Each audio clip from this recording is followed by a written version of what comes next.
Well, let me get this started right. Go One ahead, second, go, guys. go, 1 second. Go ahead, bud.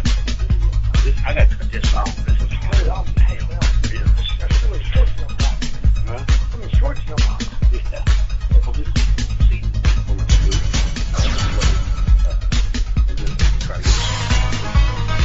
right here, it tells about it. That's a big boy behind him. Yes, sir, ladies and gentlemen. Hey, Starting the show off with that theme music that I grew up with, that World Championship music, ladies and gentlemen. Welcome to another episode of It's Me Speaking to You. You guys, we got an echo there, so we might have to do something about that echo. That's better, man. Much better. Yeah, absolutely. All right. Got you there, boss. Well, we sound much better. All right, so let's do this officially. Ladies and gentlemen, welcome to another episode of It's Me Speaking to You. I am, as always, your ever-faithful host, Mr. Jeffrey Wilson, coming to you live and direct from the Gateway to the West. And today, Christmas has definitely come early for your boy because I have the opportunity today, right now, as we speak, to speak to a couple gentlemen that I grew up watching, man. They were the soundtrack of my life, so to speak. Man. The Ragin Bull, both of them, ladies and gentlemen, respectively, were World Tag Team Champions multiple times. Oh, man. The Ragin Bull, Manny Fernandez, with his sidekick partner in crime, broadcasting from the School of Morton, one half of the Rock and Roll Express, Ricky Morton. What's up, fellas? Oh, dang. man, what a great intro. Man, you know, Manny's here at my school tonight. We've been here all day. Man, what a great time we had. All the boys here we trained. Manny gave a little seminar and talked to them and, you know, making them understand about our business. You know, you meet a lot of guys in our business that think they know everything, but really they don't know nothing. But it's a pleasure to have Manny Fernandez here tonight because my boys really learned good today, man. Yeah, it's a joy to be here because, as you know, me and Ricky Morton have battled with each other, against each other, but most of all, we loved each other. And it's a pleasure this time of year at our age that we can still get kids in the ring, share the knowledge of the old days with a guy that I consider the best babyface in the history of pro wrestling. And, you know, I wrestled a lot of babyface. I was babyface myself a long time, but this guy has unbelievable charisma, still has it. He can still go out, spell out, he can still, and then have his kids, and the kids he works with, the kids that have leukemia, the kids, he's done a wonderful job at School of Morton, accepting everybody and teaching them how to love. Most of all, teaching them the importance of wrestling to survive and be a family together and take care of one another. It's unreal. Which is a hard thing to find in the professional wrestling business. A lot of times it's kind of a very ego-driven, very self-centered kind of profession. But like I said, you guys have been up and down the road for a very long time, and you continue to compete, and you continue, like you said, teach, man. You give back. Bull, over this past week, you had an awesome trip up to the WWE where you had one of your students try out. Got to see some of your old friends. Got to hang out for the TLC pay-per-view. Tell me how that went. Oh, that went great, man. It went great. I sit there and I watch. The thing for me is that I reminisce about the things, you know, the shows that we used to do. Mine and Ricky's there, the Great American Ambassadors, the gatherings, all that stuff. And just to see guys that are out there at WWE where you don't really have to draw anymore because you're on paper and they paper this, they paper that. It's not a big deal like when we had to draw to make a living. And, you know, and I think about this guy could be a big, I like that solid guy. I look at those guys and I think about the era of Manny and Ricky, how he drew money, how he made us look so good, and it's selling and everything like that. All that comes back to me because it's wrestling the way it was. And it's going back, they say wrestling evolves, but, you know, the people they got there working with the kids, it's like Pat Anderson's still there. You got Alan Anderson. You got Brad Pierce. You got Dean Lincoln. You got the old-timers. It's the foundation that can be built, but it's built still and carried still by the old-timers. Which is true. Dusty, up until his passing, you know, R.I.P. was head of the, I forget what department, kind of the promo department. So, you know, you're absolutely right. Dusty, yes, he did. I mean, you know, coming to School of Morton and seeing Ricky and how he interacts with his kids and how the kids are all excited. It's love, man. It's a love that you can't buy. Put that way. You never buy it. There's no amount of money on that. You can't put that on that. Well, you know, I'm going to say something. Go for it. It's you know, man, back in our days, you know, we depended on each other to make a living, and by depended on each other, you know, you came close, you had a bond, and the bond that everybody upholds is just being one of the boys. We didn't have paper like Manny was talking about, but it's cool though. I wouldn't change it for nothing. You know, people ask me all the time, say, Ricky Morton, what would you do to change? I said, no, I wouldn't do nothing to change. It's just, it was just our time to end the era. But man, I love what I do. Matter of fact, you was just talking earlier about your one of your students here, Manny. Brandon? And he was just asking about you, I think. Brandon Goon's here. Join the party with Brandon Goon. We was at table ladder chairs, SmackDown Raw, and he's running the business. And this is Brandon Goon, Jeffrey. What's up, Brandon? How you doing, my man?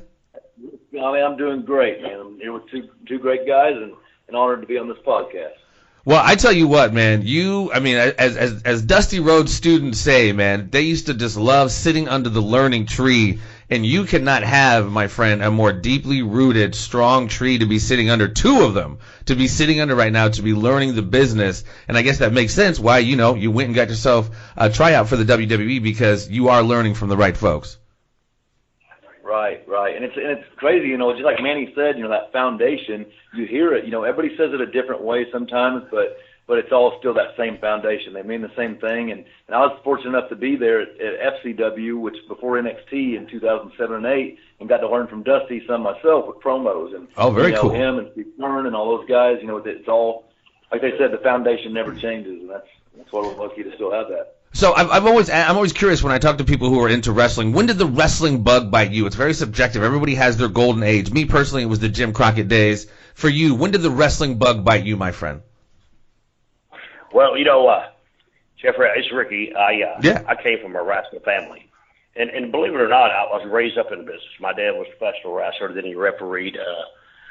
And when you raised up, and we used to pull the ring to the shows, and my dad put it up, and they ran the shows, and and at the time, I didn't even want to be a wrestler. I didn't want to be a wrestler, and I didn't. But then I got away from it, and for a while, then I came back to it. And buddy, you talking about the rockin' pneumonia and the boogie woogie flu? It hit me. But you got to understand, it hit me then. And serious, I started wrestling 44 years ago. I'm 60 years old, and I still love wrestling. And I can't, it is hard because people ask me about when are you going to retire? But man, when you love performing it, love what you're doing, and it's not trying, and understand me, I still feed my family doing this. Mm-hmm. But it didn't go through the thing. Somebody told me one time, and it made me kind of laugh. It said, if you love what you do, you never work a day in your life. Well, that's Absolutely. A bunch of bull crap. I got you, didn't I? That's a bunch of bull crap. Yeah. But I do. I do love what I do, but it's hard because I got to find something that when I get through with wrestling, is to love as much as I did wrestling before I'd be happy. And here at my school, I'm finding that teaching these young kids, it's not all about wrestling either, and it's not all about I try to teach them how to make good decisions, especially the life I lived. God, I didn't go to bed for 30 years. Yeah, I mean, but I'm trying to teach them, just being at the wrong place at the wrong time, how important their education is, and just how far a yes sir, and no, you go to the ice cream stand and you walk up and you want to scoop an ice cream and you tell the guy, yes sir, and you look at your thing, you get 2 scoops. Yes. Just for saying yes sir. It's a little bit goes a long way. A little bit goes a long way. Yeah, but our business, everybody is in this spot syndrome. In our business thing, and we teach them I try to anyway, is to teach them, how to, the psychology of a match, how to get in the ring and make the people understand what it's like painting a picture. So, but Ricky, I have better off talking to a tree. Well, I got a question. What is that? Either one of you can answer, and I'll take both of your answers. What is that? What is that part of the evolution that it became a high spot fest, as opposed to, like I've talked to Bull before, back in the Crockett days, from opening match to close match, it was all awesome. And nobody, I'm sure you guys had back politics on why couldn't I be the top card or whatever, but you guys all made it work, and it seems like nowadays everybody's just out for themselves and trying to get just their own stuff in, and the psychological stuff is just out the window. They went to the era of this. we knew when we started how to set the table for the main event guys. We knew our position. We knew our position, and we were told. We didn't have to be told. We already knew that. We honored the main event guys. They're the ones who put the food in our mouth. So me and Ricky had some great underneath. Got Dan Brown, Hedrick Guerrero, Mike Dave. Our guys knew how to set the table for us, and then we came in and we could sit down at the table and position. Now everybody don't got the idea. They think they got to be better than that and that. They got to get all their crap in. Their JMSI or whatever they want to call it.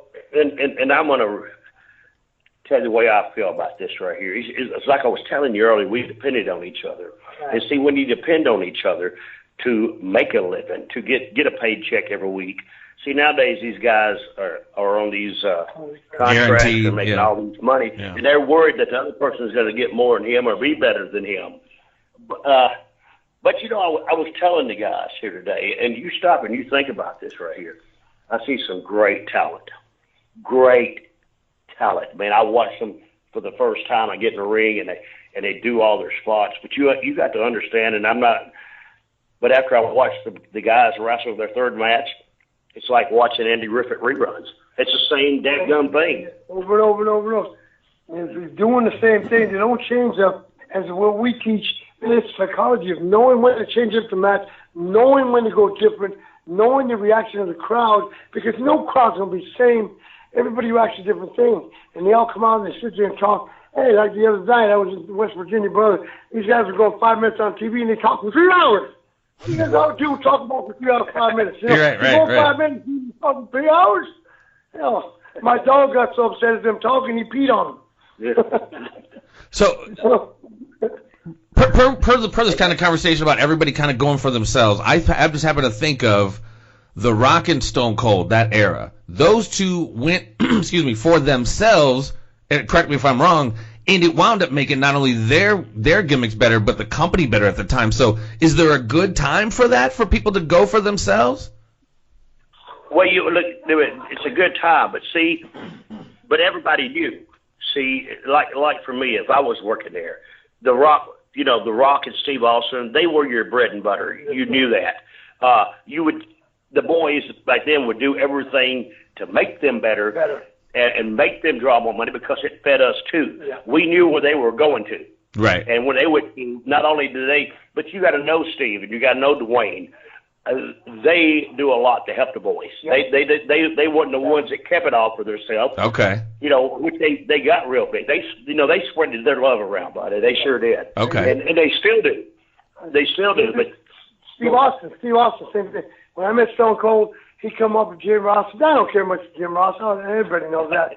But he comes behind him. He reached around Jim Ross, shook my hand, and goes, Mr. Fernandez, you ain't got to call me Mr. Stone Cold. You got your own. He said, no, sir. The only reason I became a pro wrestler is I watched you on TV, and you look like you was killing people.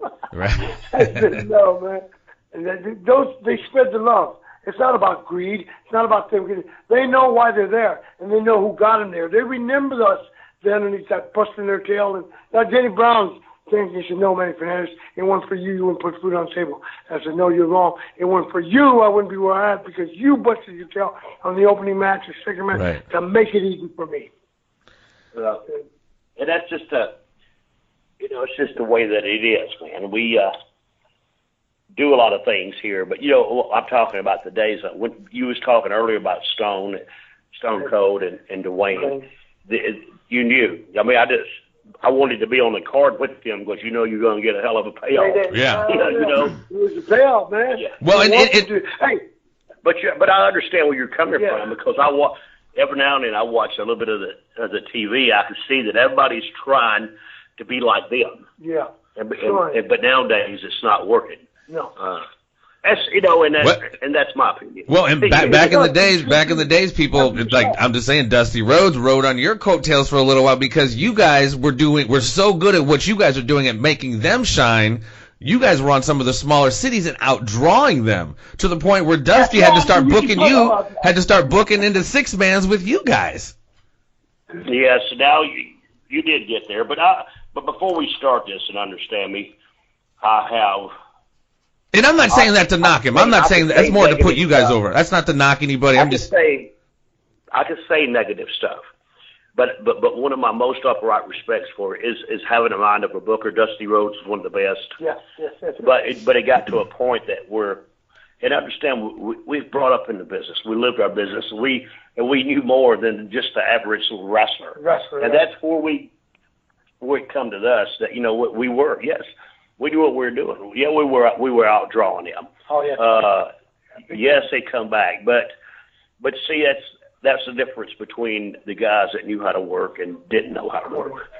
So, true. Yeah, absolutely. I'm just going to say something. Being part of that era, I've been wrestling 17 years, 36 years old, and it's like so hard. We even heard this at WWE last week. It's so hard now to stand out because there's so much great stuff. People are trying new stuff, and then they're trying these spots to stand out because we all love wrestling. We all love what Ricky and Manny did, and it's ingrained in our soul. But we don't have the territories. We don't have. A lot of us don't have the guys to sit underneath and go work these different territories, but we want to do anything we can to get there and feel that, that emotion they gave to us. So we'll try anything almost. Well, isn't it been like a weird kind of perfect storm? And man, you said in the beginning that the wrestling business has evolved, and I guess I can ask, is there an inevitability to that evolution, and who caused that? Was it a Vince McMahon creating that lack of territory and that learning tree? Like, is it just a combination of things? Is it one thing? What do you guys think went down to create that evolution to make it go so far away from where we kind of knew it? Was it Vince getting rid of the kayfabe? Like, what was it, guys? Let me give you my opinion on that. Because I came up with Dory Funk Sr. and Eddie Graham and all the minds, Dory's, all the guys that had great matches. Ricky came up the same way. All the guys, the old guys, like the NWA president. I think when it started to fade, our foundation is when Eddie Graham committed suicide.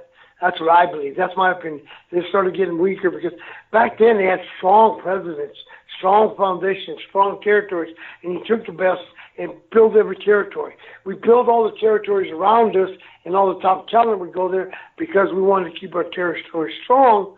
And then, of course, when we got greedy and Crockett bought out this and Vince bought out that and destroyed the territories, our foundation started cracking. But I truly believe it's coming back to a strong foundation because now William Regal's in charge and he wants more wrestling. He doesn't want all this crap on the top rope. He wants to see you not his ropes. It comes back to wrestling because to me, and I'll always say wrestling. Nothing follows that. Now, sir, because wrestling gets so late, it's wrestling. Ricky's got a different opinion because he grew up in the second generation of wrestling. He saw more things than I did, but I grew up with that family, the Funk family, the Murdoch family, the DiBiase family, and, I learned it from that. What are your thoughts, Ricky? Was it inevitable? Who did it? Like, is it just the nature of change of the world? Were the territories inevitable to go away with cable television, et cetera?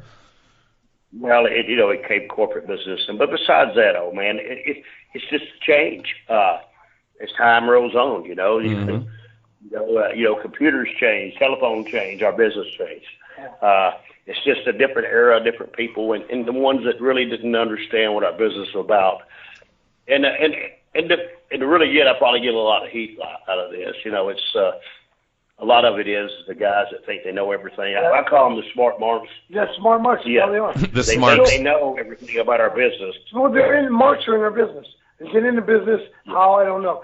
Somebody goes out here and goes to school for a month and then turns around and starts training people. And they think they're smart. That's not good for our business. Our business is built foundation if you got trained properly. You back in the day, it was harder to get into pro wrestling than the mafia. Oh, and that's no lie. It was hard. Well, we had a sacred business. Yeah. Total capability. I just saw, I rented the other night, and I was texting Manny. It was kind of surreal. I was watching Mid-Atlantic Memories, really, really great flick, and both of you guys were a part of it. And it was just, there was one part where Rick Flair and Ricky Steamboat had a great angle. Ric Flair punched him the hard way, was rubbing his face, I guess, on the cement. To sell it, Harley Race takes him back, and they get some sandpaper and sand his face down to sell that. That's old school right there. That is old school. Yeah. Hey, bro, when you got the fire in your face old school, sandpaper,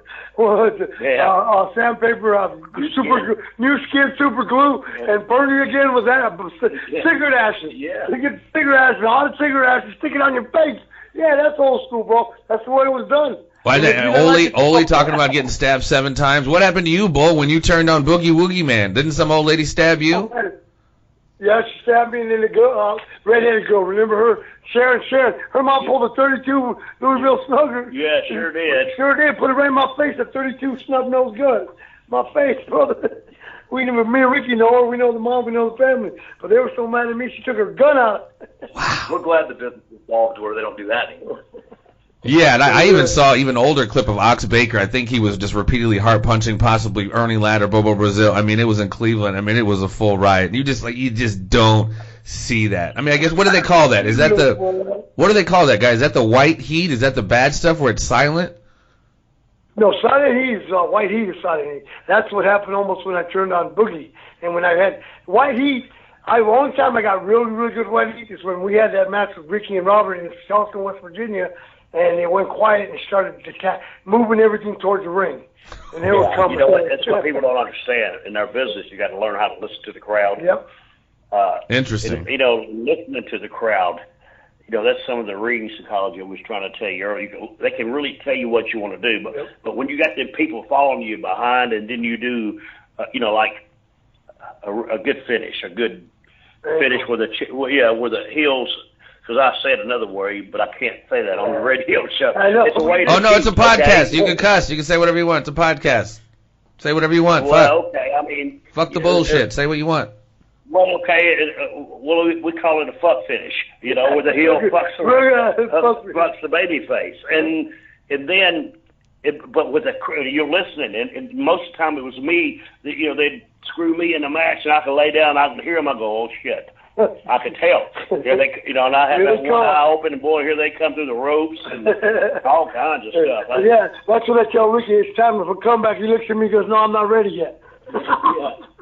And you would get that, Rick. I mean, literally, they say it today, sell like Ricky Morton. I mean, you were so great at it, especially when I was a kid, and I'm telling you, I'm 43, so I was 12 or whatever. When they did that thing on your face in the Coliseum or whatever on the cement, and then in the rest of the couple weeks or whatever, you had to wear the face thing, and Ole would take it off. I mean, I would think they were killing you, dude. I really thought you guys were awesome, man. You guys were fucking awesome. Well, man, that's a great thing. And see, that was the thing we were just talking about, Ricky Steamboat and Flair. Same thing. Me and Flair did the same thing, but instead of me sandpaper in my face, I just got I got the methylene and the new skin and the cigarette ashes, and it looks like a real scab. And we're sitting here talking. Nice. And really, I'm from the old school. We normally wouldn't say that. It is really hard for me to talk about it. Yeah. I understand. Do you understand that? It's really hard for me to talk about it because our business was so sacred. I gave so much to it. It's hard to talk about it. What we used to do in Philly, right? We had a tag match, Robert and Ricky against me, and that's when all the marks up there were smart because that idiot Mixer was putting out the cheat sheets and stuff, and they'd be up calling spots, and I'd get oh yeah, really? And we do a spot, boom, boom, boom, and I'd slide out of the ring and go, now you messed up my fucking eyes, you stupid idiot. And Ricky would die laughing, oh my God, you're nuts. I would go out and then they'd shut the fuck, they wouldn't say nothing. They shut up and just sit there. I'd shut them up so bad. You messed up my hospital, you piece of garbage, you stupid. And they shut the fuck up. I outsmarted them. They thought they were smart. They weren't smart. They can't be smart like us. Well, that's when we're going to get back to the point where you think you know, but you don't know. Don't know. And understand me here, and you go back to our days, and I'm not here to insult anybody's intelligence. I'm not, but in our day, it was that point where is it or is it not? Okay, that match wasn't, but that match was. Yep. Do you understand what I'm saying to you? Yeah. That was Johnny Valentine's thing. Johnny Valentine was, I can't convince you that all of this is real, but I can convince you that I'm real. Yeah. Oh, yeah, that's what I'm saying right there. That's a good point you just said. I never heard that. Yeah. That Johnny Valentine I got a picture said of that. I got a picture of that. But the fans were like that. They come to you, that first match, but golly, that you and the Midnight Express or you and Manny Fernandez, they really beat you up. You hear me? And that's when you know. That's when you know, man, you got it. Going back, man, I still got some magazines here. You and the Midnights, man. I swore you guys hated each other, man. I mean, with Cornette in the mix, it's just like, it's crazy. Someone I just brought up a minute ago, and I know you guys have a lengthy experience with him, and it's crazy when you hear people talk about this cat because it's not really a mixed reaction. Everybody kind of hates the guy and thinks he's such an asshole, but he was successful as a wrestler and I would say as a booker. Mr. Ole Anderson, what are you guys' thoughts on Ole? And why does he get such a bad rap? Is he a dick? Is he as much of a dick? Ole don't like nobody. Ole don't even like ice cream. And you got to understand, as for me, I respected him. Ole gave a lot to this business, and when Ole got in the ring, it wasn't a joke, it wasn't a game. When Ole got in the ring, he drew money, and I loved working with Ole. A lot of people didn't. Was he stiff? I loved working. Not really. I mean, if he wanted to be. Yeah, okay. I mean, he tried that stuff with me, and I just fought back. I mean, he can't be. It's like Ricky said. I don't like Ole, and I shot on him and told him, hey, when we had Thunderbolt and me and him and Arn, and I went after him. And, I don't go after most people. I don't like taking crap. I don't like bullies. I don't like bullying people, but I don't like bullies either. And I respect Ole. I'm like him. If we're down the road, he was broken down, I'd stop over to one of the boys. There you go. It's one of the boys. I pull over for that reason, help him out. Right. Besides that, I can't stand the best. But Manny made a good point there. You see, Ole didn't want to do an angle with Robert and I because he thought we were too little to do money, to draw money. And I did an interview with Ole, and I talked about this. We did the angle with him, and buddy, we sold out. Yeah. And he's standing back there and he's looking. I can't understand how come this building's sold out and we're working with y'all. So I go to the ring and we did a hot and I hit the ring and Ole's in the corner and I hit him 700 times, I guess. And he's still standing up. I just stopped. I looked at him in the eyes. I turned around. I went to the middle of the ring. And I just took a big bump. and then he looked at me. He goes, "What the hell are you doing?" I said, "Well, you wouldn't go down. I thought I would." After I did that, Ole loved me. I did. He went, "God." The exact words he told me, he says, "I don't know what are the whoop your ass or shake your hands. You got more balls than a Brahma bull." Well, but he respected me after that too. Yeah. That's really what it takes, isn't it? Especially back then. I mean, there was kind of a fraternal order where you really had to make your bones. Yeah, I'm here to draw money. I'm here to make money. Yeah, not to fight. Yes. Yeah, you want to fight me. But no, Ole was that way. He was that way. I never had that ego. I could sit down a lot of people. But if you watch mine and Ricky's matches, Ricky Morton eats me up. So outside, throws me out, top kicks me through the ropes. I mean, that ego stuff has an end. As we were talking today about some guys come in and say, well, that's just wrestling. You knock some young kid, bust his head open. It's not wrestling. No. We didn't do that to each other. And then, if you want to be stupid, the Luke Dances of the world, those guys will hook you up and put you away. And Shokin and I back in the era. But we don't do that. I mean, it's about making money, protecting one another. It's our bodies that we take care of. We have families, kids, wives. And if we kill each other, what the hell do we have? Well, and that's something I came to understand as I got older. Definitely, just understood the best business differently and understood that term good worker. It wasn't just what you did in the ring being a good worker, taking care of each other because you guys had the next town and the next town and the next town. Like you said, you guys relied on each other to make money, to make a living. Yeah, and something did happen and you did get hurt. Well, see, you'd be hurt, but the fans or you wouldn't know about it because the guy I'm wrestling taking care of me, that he's working with me a way that you couldn't tell that I was hurt. Right. That's what we're talking about, how to take care of each other. And I'm going to stop here for a minute because we were talking earlier. We was talking about the wrestlings and the New Days and all the high spots and stuff. And I try to tell these kids, if you just go back, get you some old tapes and go back and find Chavo Guerrero Sr., find Hector Guerrero, find Manny and them when they were, and watch some of these matches. all these high spots, these guys that think they invented to come up with, I seen it done 40 years ago. You hear me? Unbelievable. And I did.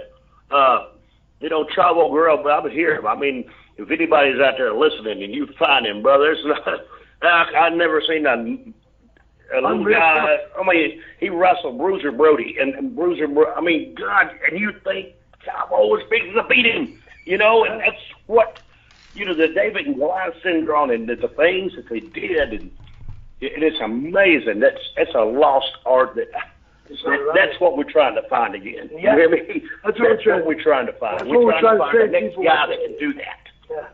And that's my deal. See, it's like you said, man. We were doing this 40 years ago. Me, Chavo Hector, and Mondo, and but it was done before that. Argentino, Paulo Rocco, all these guys did it in the 40s, 50s. They were doing something new. Right. And when Sean Hernandez did it, he tells me, well, I was over the top rope. And people, really? I did that in 1979 to Don Morocco. He caught me, threw me back in the ring, and landed on my feet. How about that? Right? How about that, buddy? And then before that, Argentino Paulo Rocco did it, and he landed on his feet. How about that? That was 1940. So it's not new, pal. Right. Yeah, definitely nothing new under the sun. That's for sure, man. Yeah, definitely missed that time.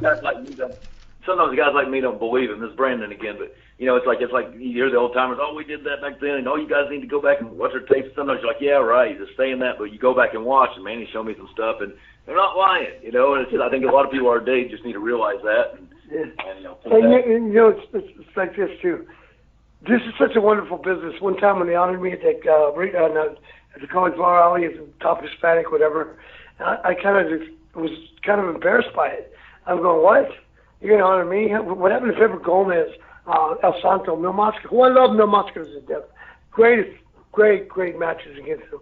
And he loved me so much because amigo, you catch so beautiful. Yeah, you're a flyer, I'm going to catch you. You don't stop. Trust me. Do whatever you got to do. I'll never hurt you. And that's why we became so close. Mil Mascaras, did you say he passed away, Bull? Mil Mascaras? No. Okay. No. That's today was one of the greatest matches, me and him, because I always caught him. I never hurt him. He could do anything from the top rope through the rope over the top. And knowing that I'd be there for him, never drop him. And, it's a wonderful thing, but they honor me as the top Hispanic guy, and I just told people, you know what, dude? What I learned about this business, I never wanted to be a pro wrestler. An amateur wrestler like Brandon. Brownlee was 7th in the Nationals, All-American like me. We're wrestlers, and I took it. Then when I became a pro wrestler, when Murdoch finally convinced me, I said, I'm going to be the best. If I'm going to do this, I'm going to be the best damn pro wrestler ever lived. And Murdoch looked at me and goes, you probably will.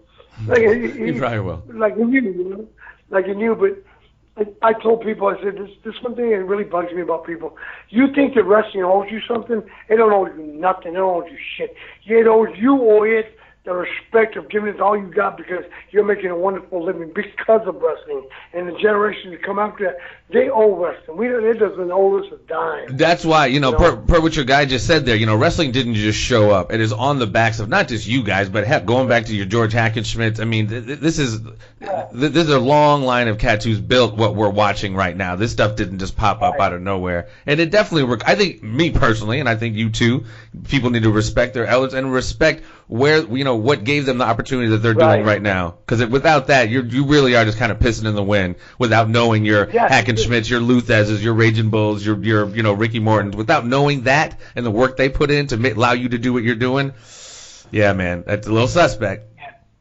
That's like Brandon right now. Ricky and Brandon got something going. It's beautiful. And, we always get back in Eddie Graham, the president, he would always have the boys' ranch. To donate to the boys' ranch. We're so strong in Florida, and the sheriff's people always took good care of the rest because we donated some rent. Brandon and Ricky Morton, they work with people with leukemia. Brandon had one of his guys that trained, and he was going to. What's that? That lose your bull?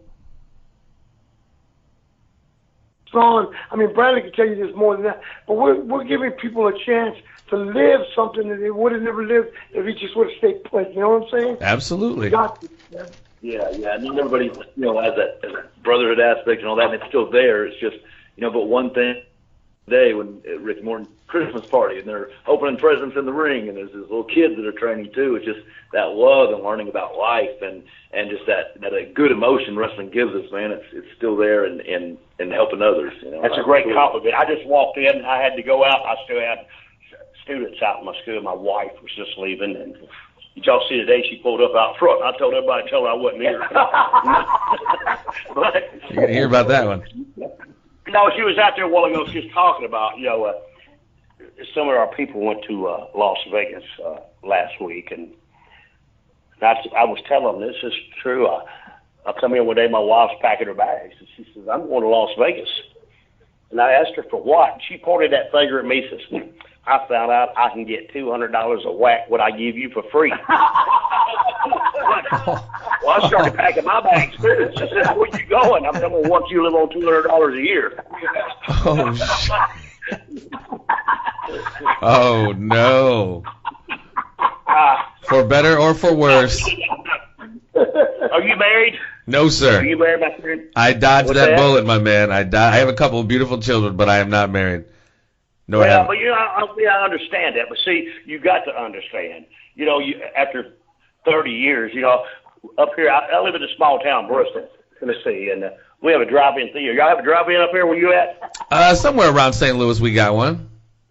Well, I got a drive-in theater, and I took her to the drive-in, doing the romantic thing. I looked at her. I said, "Maybe you'll get in the back seat." She looked at me and says, "No, I'll sit up here with you." So I don't. But that's the part about being married, man. I had to go tell her bye. All right.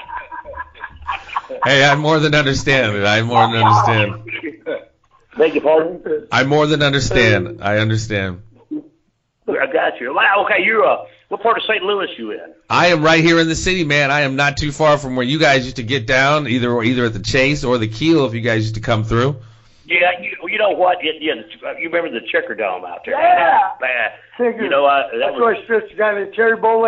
Yeah, I remember the Checker Dome, and remember the old arena that we used to wrestle at downtown, the St. Louis. The Keel Opera House. It was different. When we were young, we broke in. You didn't have fire codes.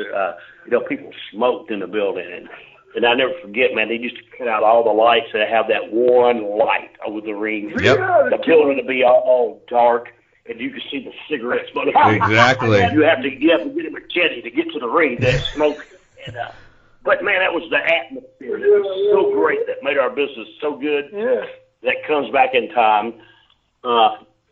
But those days, man, you just can't bring them back. I absolutely adored and love them and great. I had a lot of good memories out there. And that's why I said you never got in Terry Bowl. I think I've heard of them before, brother. Yeah, I stretched him that night to Keel Auditorium. I know that. That was. That's why. Hey, did you catch what I did? You see what I did? You hear what I said? I think I've heard of that name, brother. Yeah, I know. I know you, brother. So let me ask you guys, since you're talking about the St. Louis, each of you, I know it's very subjective for both of you. Where was the best time for you guys? Best promotion, best promoter, kind of all of it. Payoffs, promotion, just work schedule. Where was the best? Well, it was all hard. But the best, and you got to understand it, and I always tell you truthfully, it's not about this area. The best territory is when you're making the most money. So that was in Charlotte, North Carolina. And then we had the fun territories. Me and Ricky were in Memphis together, throwing Gatorade bottles at each other's windshields. I mean, Ricky kept pulling ribs on me, getting me in trouble all the time. Yeah, but really, going into Charlotte, and I'm going to say my hat's off to Dusty again. Yes, sir. Yes, sir. It was a learning process for me too. It was the best time. They brought us in, and the matches you worked hard. The people believed that it. Yep. You didn't go out and go 5 minutes. You didn't go out and talk for 30 minutes on TV. You went to the ring and worked 30, 40 minutes. Yes, and that was 5 minutes. If Robert and I, or myself with Flair, if we went and go on an hour time limit, which is our Broadway. You went 50 minutes. And I got to say, I really do. I I give respect where respect is. It seemed like Flair in our days. If you watched him, when you paid to see him, when you paid to see him, he gave you his money for it. Yeah. He went out. He does get criticized for having kind of the same match every time, though. What do you guys think about that? Well, he did, but he gave you your money's worth. Right. You know?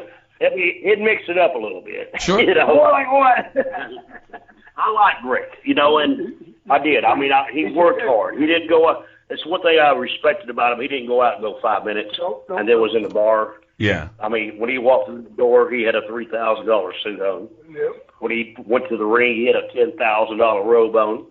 And when he got in the ring, it wasn't 10 minutes. It was either 55 or 60 minutes in the ring. And then that's when he came back. Yeah. I respected the man for that because that's giving back to our business, and that is giving the people what they're paid for, their money's worth. See, like I said, I didn't care about Flair, but he broke down the road. I picked him up to one of the boys, and he did put his time in. It might have been boring. To me, it was boring because I was a more physical.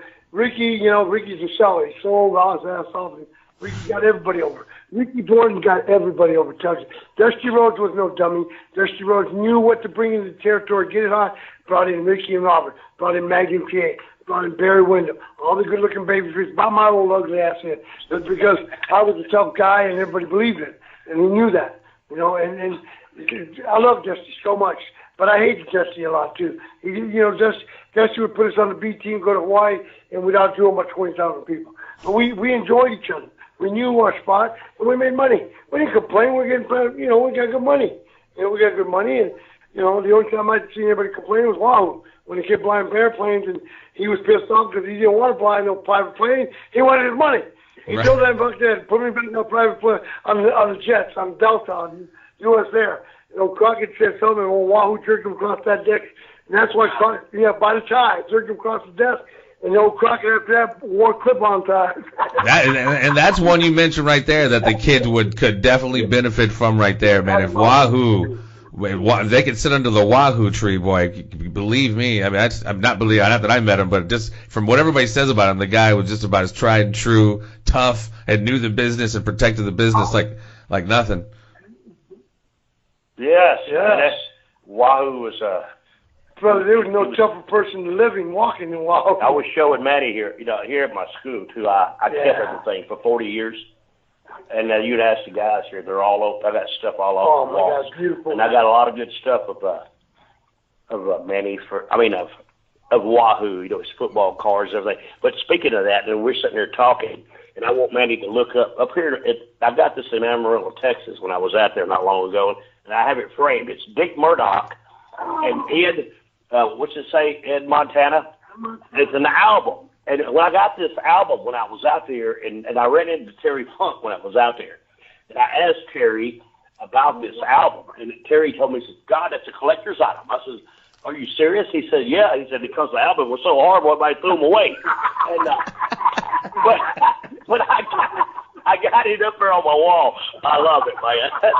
It's like, when I was at the Rock and Roll Express, I did a song called the Boogie Woogie Dance Hall. That bad boy went plywood. Yeah. But same thing. I'm a wrestler. I wasn't a singer, but I got paid for it. And I love doing it. But no, Terry Funk told me that I thought I would die. That's a collect. By being a collector's item because somebody threw them away. They're so bad. That's hilarious. That's great. Bull, what was your favorite spot, Bull? What was one of your favorite spots? Oh, dude, promotion. The best, like territory-wise. Yeah. I'm like Ricky. Once Ricky came in, I had Barry and Magnum. I had all the guys that I love so much to work with. I had Ricky and Barry and Magnum. Robert.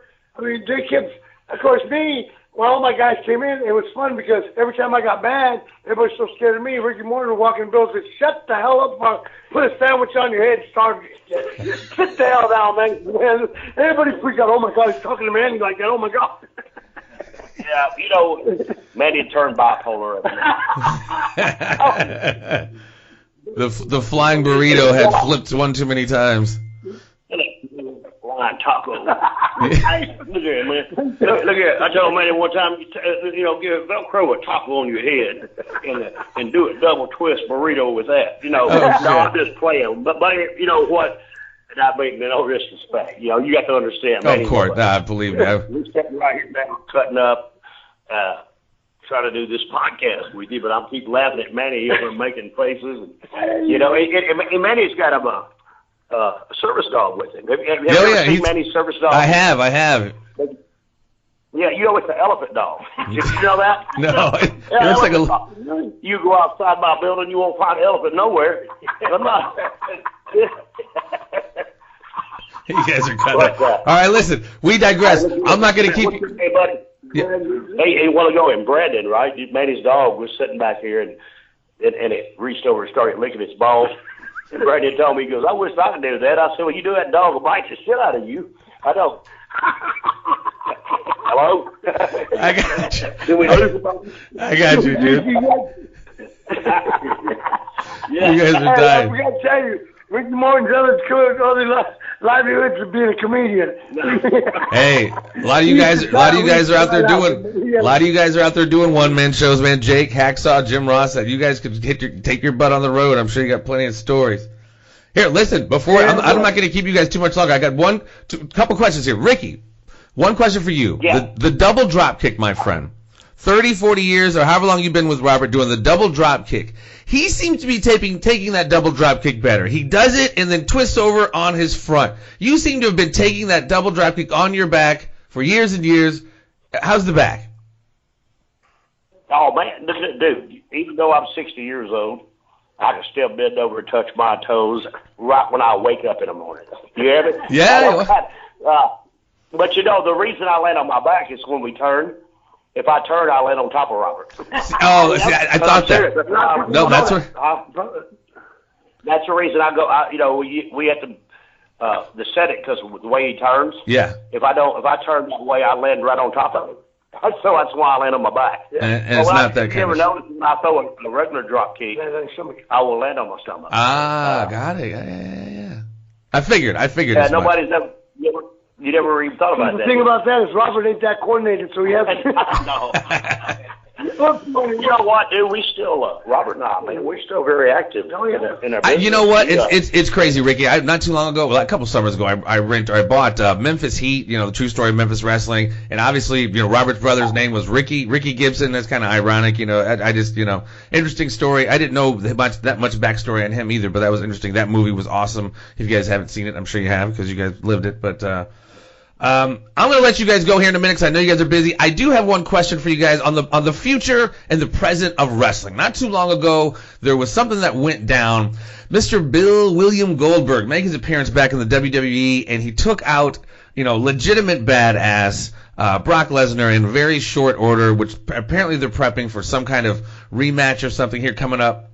What are your guys' thoughts on that? That kind of blew up the internet for good. Badass was a guy named Cain Velasquez that took out him in the real world. That is true. That is true. Brock Lesnar in about 2 seconds. Well, what you're getting to and what they don't understand, and this is me.